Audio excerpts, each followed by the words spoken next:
नमस्कार दोस्तों। उम्मीद है आप सब ठीक होंगे। आज हम बात करने जा रहे हैं एक ऐसे केस के बारे में जिसे इंडिया का सबसे डिस्टर्बिंग और मिस्टीरियस केसेस में से एक माना जाता है। सुबह का वक्त था। बुराड़ी की वो गली बिल्कुल शांत थी, जैसे हर रोज़ होती थी। लोग अपनी नॉर्मल ज़िंदगी में लगने वाले थे, लेकिन किसी को अंदाज़ा भी नहीं था कि एक घर के अंदर जो नज़ारा छुपा है वो पूरे देश को हिला कर रख देगा। जब पड़ोसियों ने उस घर के दरवाजे खोले तो कुछ पल के लिए सब फ्रीज हो गया। एक ही घर के अंदर एक ही परिवार के 11 लोग मरे हुए मिले। ना कोई चीख, ना कोई खून। इस सीन में सबसे ज़्यादा डरावनी बात ये नहीं थी कि लोग मर गए थे, बल्कि ये थी कि किसी के साथ कोई ज़ोर ज़बरदस्ती नहीं की गई थी। सबके मुंह बंधे हुए थे, आंखें ढकी हुई थी और हाथ पीछे की ओर बंधे हुए थे। ये किसी क्राइम सीन जैसा लग ही नहीं रहा था, बल्कि ऐसा लग रहा था कि पूरे परिवार ने अपनी जान खुद ही दी है। तो यहाँ से शुरू होता है the Burari death case. Chandawat family. Burari में एक इज्जतदार और पहचाना हुआ परिवार था। परिवार में टोटल 11 लोग थे। एक बुजुर्ग माँ नारायणी देवी, उनके 2 बेटे, छोटा बेटा ललित, बड़ा बेटा भुवनेश, उन दोनों की वाइफ और 6 बच्चे। उनकी ग्रोसरी शॉप थी।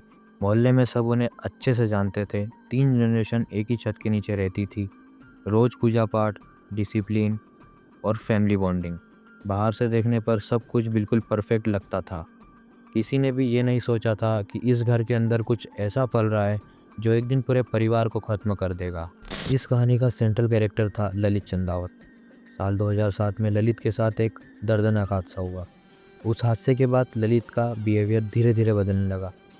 वो चुपचाप रहने लग गया था, ज़्यादा धार्मिक हो गया था और फिर एक दिन उसने कहना शुरू कर दिया कि उसके पिता की आत्मा उससे बात करती है। परिवार ने भी इस बात पर सवाल नहीं उठाया, उल्टा ललित को अपना स्पिरिचुअल गाइड मानने लग गए और उसकी कही गई हर बात को मानने लग गए। टाइम के साथ ललित के कहने पर घर में नए रिचुअल शुरू हुए। कौन कब सोएगा, कौन क्या पहनेगा, कौन किस डायरेक्शन में खड़ा होगा, सब कुछ डिसाइड होने लगा।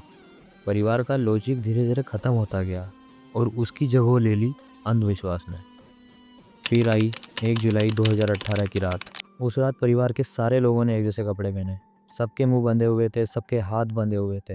एक एक करके लोग लटकते गए और सबसे लास्ट में बची थी बुजुर्ग माँ। वह जमीन पर पड़ी हुई मिली। किसी ने भागने की कोशिश नहीं की, किसी ने जोर जबरदस्ती नहीं करी, किसी ने चिल्लाने की कोशिश भी नहीं करी। सबको यह लगता था कि सुबह होते ही सब कुछ ठीक हो जाएगा, पर वो सुबह कभी आई नहीं। पुलिस इन्वेस्टिगेशन के दौरान जो चीज़ मिली उसने पूरे केस को और भी ज़्यादा भयानक बना दिया था। वो चीज़ थी 11 डायरीज। इन डायरीज में लिखा था पूरा प्लान। हर मेंबर के लिए एक क्लियर इंस्ट्रक्शन लिखी थी। ये सिर्फ नोट्स नहीं थे, ये एक रिचुअल का पूरा ब्लूप्रिंट था। बार बार ये लिखा था कि अगर सब कुछ सही तरीके से किया गया तो भगवान उनकी रक्षा करेंगे। उन्हें लगता था कि ये मौत नहीं, बल्कि एक स्पिरिचुअल टेस्ट है। पुलिस ने पहले इसे मास सुसाइड माना, लेकिन जैसे जैसे इन्वेस्टिगेशन आगे बढ़ती गई सवाल उठने लगे। पोस्टमार्टम रिपोर्ट में किसी भी तरह के स्ट्रगल का निशान नहीं मिला, मतलब सब कुछ वॉलेंट्री था।